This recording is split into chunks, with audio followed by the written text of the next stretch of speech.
What's up guys, and welcome back to the channel. Today we're going to be doing a special unboxing, something that has just released. I think a lot of people don't even have this yet, and this is going to be for the Razer Core X V2. Now this is an eGPU enclosure with Thunderbolt 5. This is going to be more of an unboxing and a chill unboxing and look at the thing without too much testing, but we are going to see what it is capable of. I'm going to do a full in-depth review at some point in the future, and hopefully we can get our hands on a Thunderbolt 5 laptop or handheld or something in the future where we can actually do a full review of testing this thing running at the full bandwidth of the Thunderbolt 5, which is 80 gigabytes, which is basically double what I'm going to be using it for, which is going to give us a lot more power and a lot more out of the GPU we're going to be using. So in turn, there's going to be 3 products here included in this eGPU setup. So we need the eGPU itself, but firstly, I'm going to show you what we have. So we have my Zotac 4090 surfboard GPU.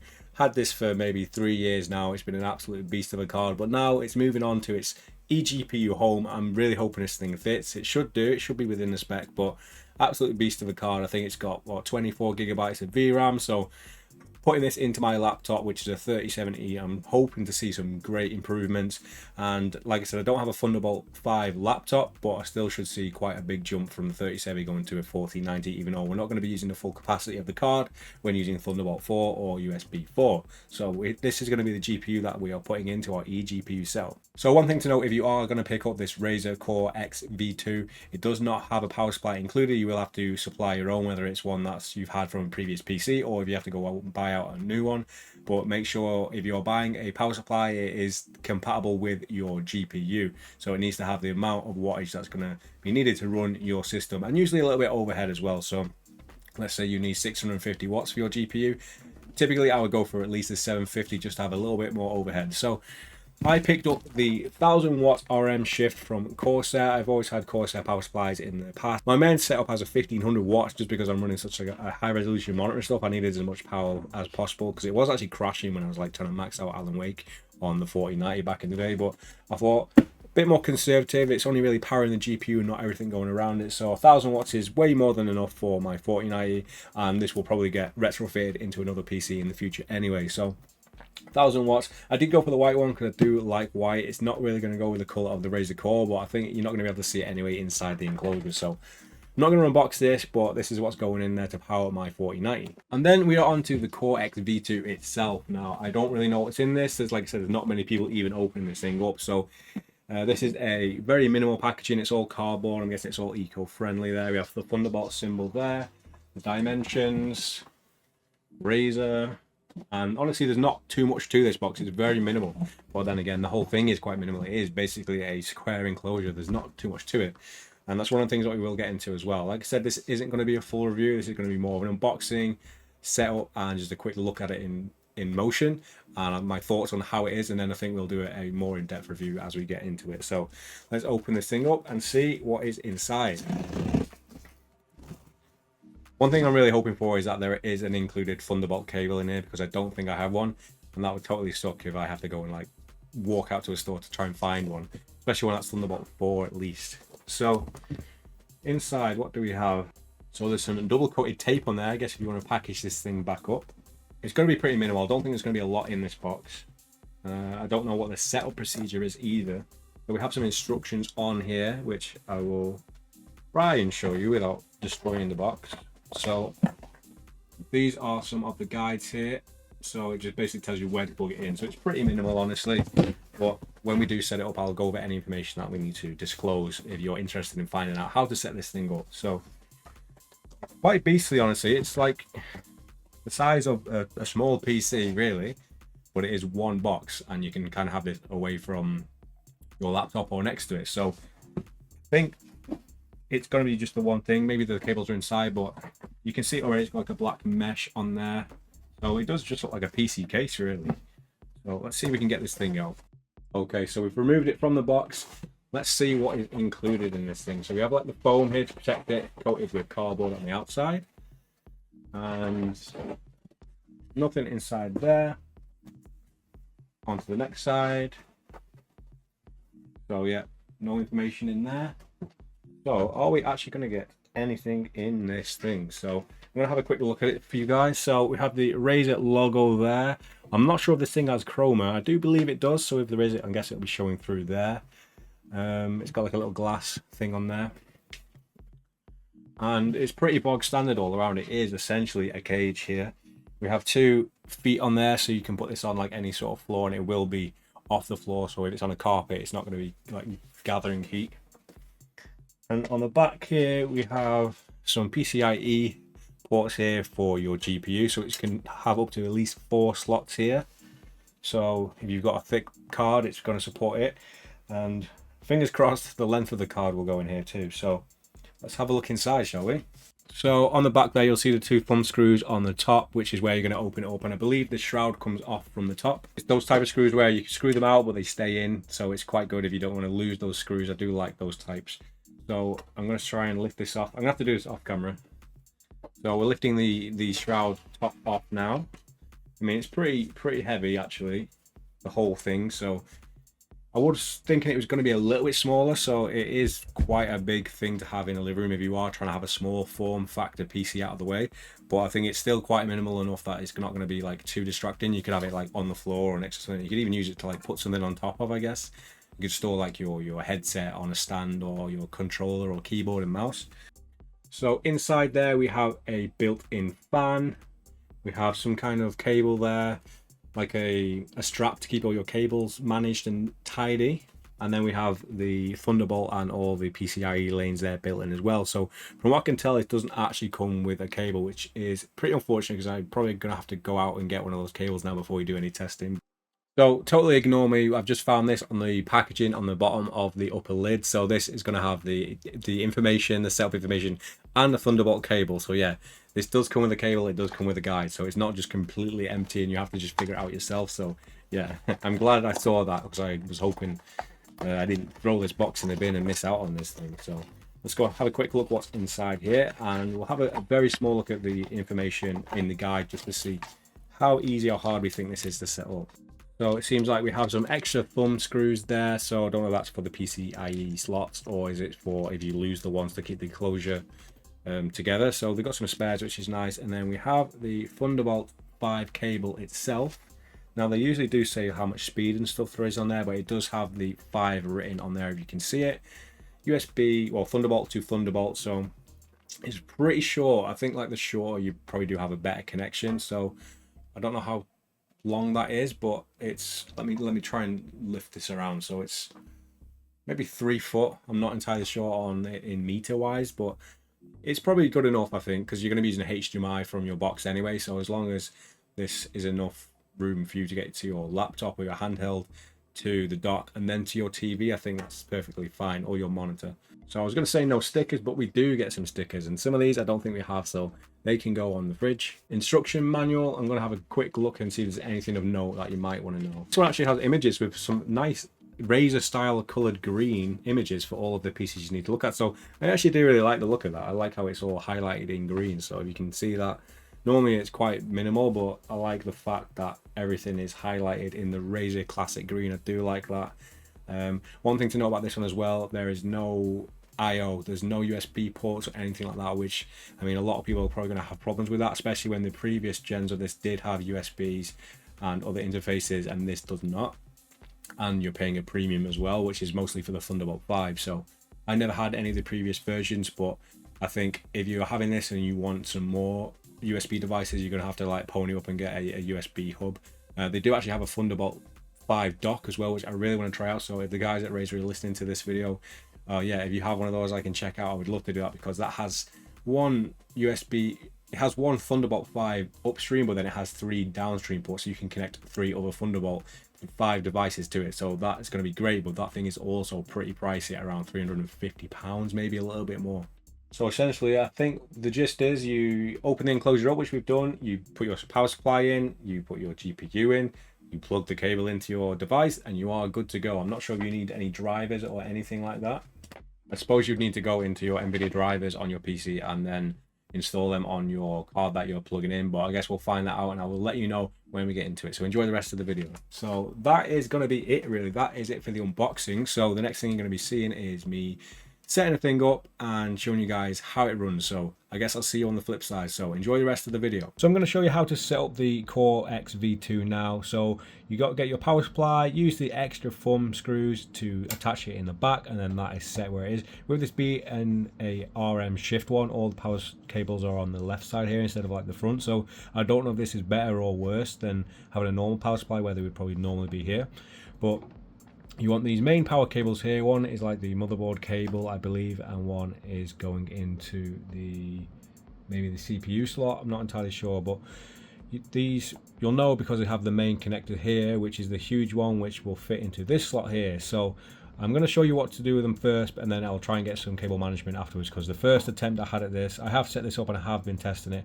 but I've taken it apart so I can show you how I put it together. But yeah, my first go, I had cables and spaghetti everywhere. You saw this on the Reddit.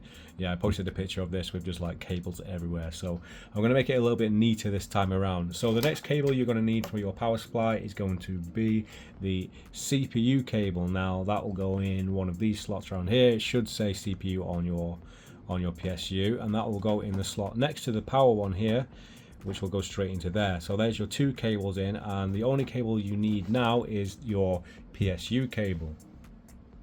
So depending on what GPU you have, there's going to be a GPU cable which will go with it. This is actually one of the like 12 pin ones I think I bought like separately.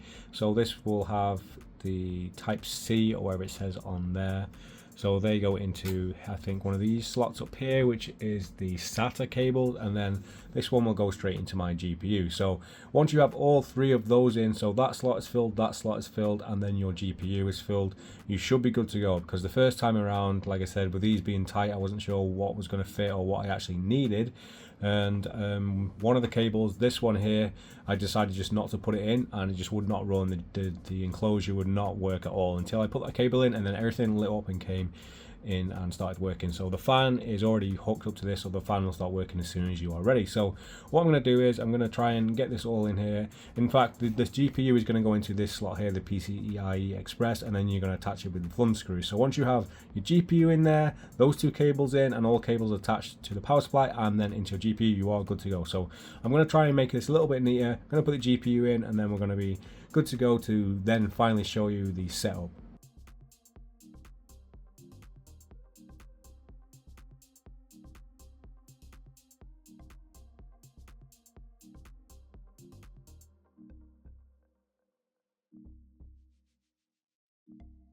So there we finally have all the pieces in there. I can still do a bit of work with the cable management, but it's a lot better than it was. I'm going to try and force these ones down here once the cable's in. Also, you will need a screwdriver, I think, to get some of these slots off, the expansion slots, because they were quite tight when I first got them. You can probably manage it with your hand, but I think it's better to just be able to get in there with a screwdriver, tighten them up nice and easy. So let's get this PCIe cable in, and then we should be good to go. Like I said, I'm not sure if the RM Shift is like a good fit for this, because I feel like if you had a normal power supply, you could probably feed all them down the bottom. So these are going to be up against the shroud. But once I was testing it, I didn't have any issues with it, and it did fit on. So we're going to do that now. We're going to put the shroud back on, and then we are ready to plug this thing in with the Thunderbolt and get it set up.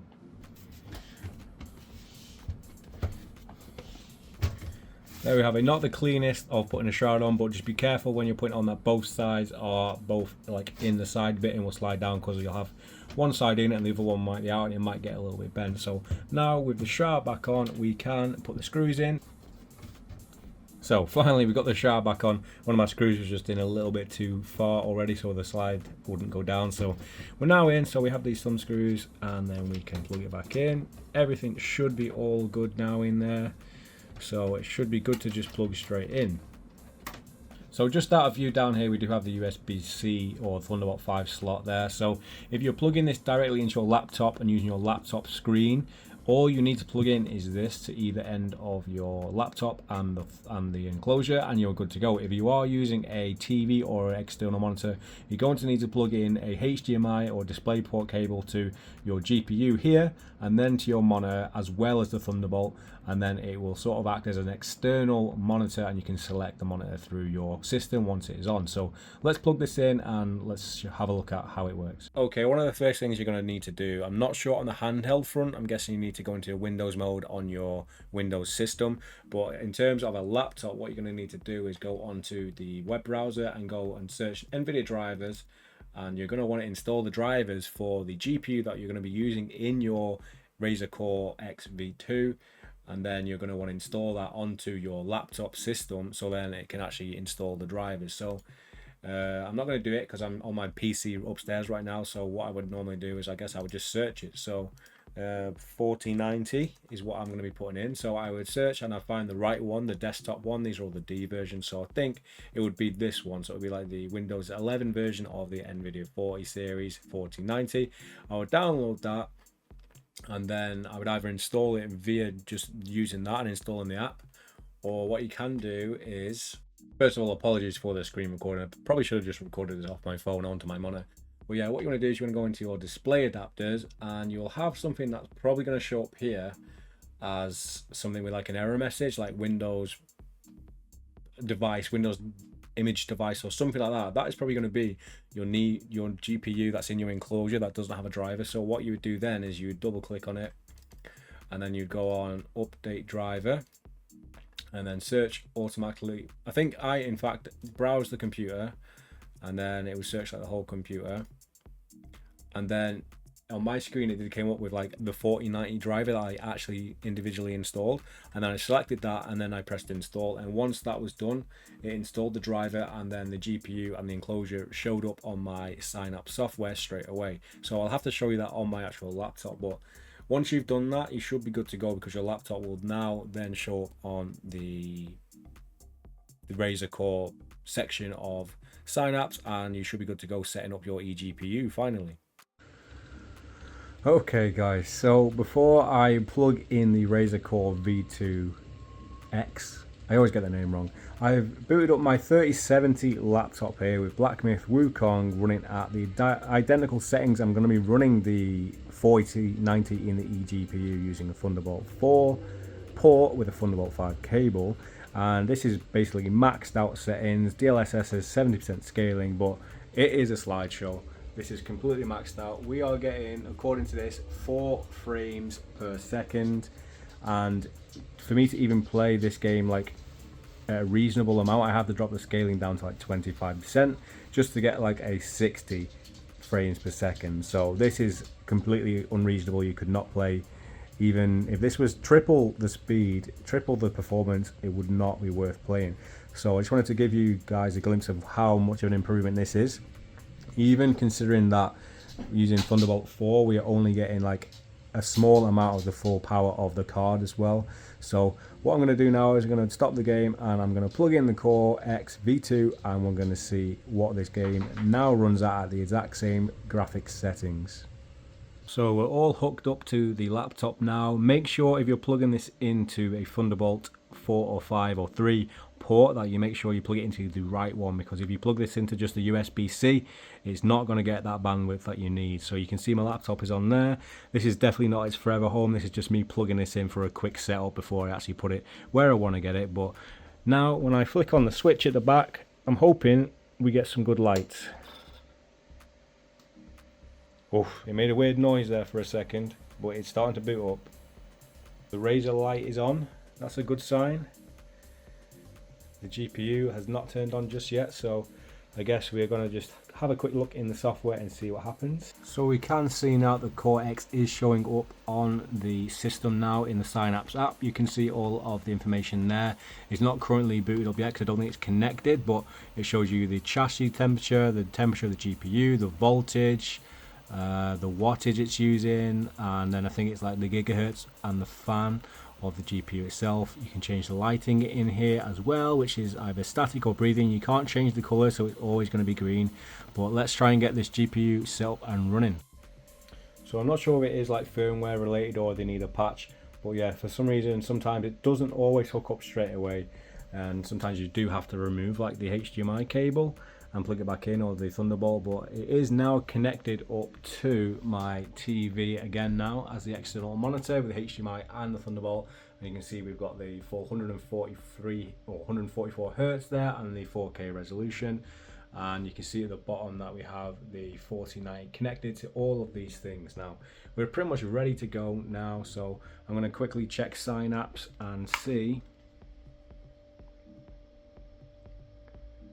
So it hasn't connected the temperature, so whether this is like a handshake problem, sometimes I feel like you do have to like either do it all from the start, as in like plug it in and have it ready to go when you turn the laptop on, or sometimes you have to like have the laptop completely turned on before you plug it in. It's a bit of a weird handshake problem, which I'm hoping can be like fixed in patches and stuff, but we're now good to go, and we're going to boot up Black Myth Wukong again and see what the performance is like with the exact same settings as the 3070 Ti laptop, but now using 4090 via Thunderbolt 4 using the Razer Core V2 eGPU. Okay, so I am back now. This is now using the 1490, but weirdly now I'm only getting the 30 frames a second, still completely maxed out with ray tracing on full and stuff, but I've definitely had this at around 60 frames, even 70, even 80 sometimes. So I do feel like there's a weird issue with what GPU or what resources this is trying to use. So this is me plugging the eGPU in whilst the laptop is already on. So I'm wondering if it's still trying to use the laptop's resources in some ways. So I've definitely got footage of me playing this game at much higher. So I mean, it's still a drastic improvement over the 5 frames per second. It's like what, 5 times more powerful, but I definitely had this much better and much more like a desktop 1490 previously. So what I'm going to do now is I'm going to restart the computer completely with the eGPU plugged in, and we're going to see if it makes any difference to where the resources are going. So let's see that next. So a good way to be able to test what bandwidth you are getting is using the program CUDA Z, which you can find online. And if you go into the performance section, it's going to tell you the bandwidth, which is the host to device and device to host.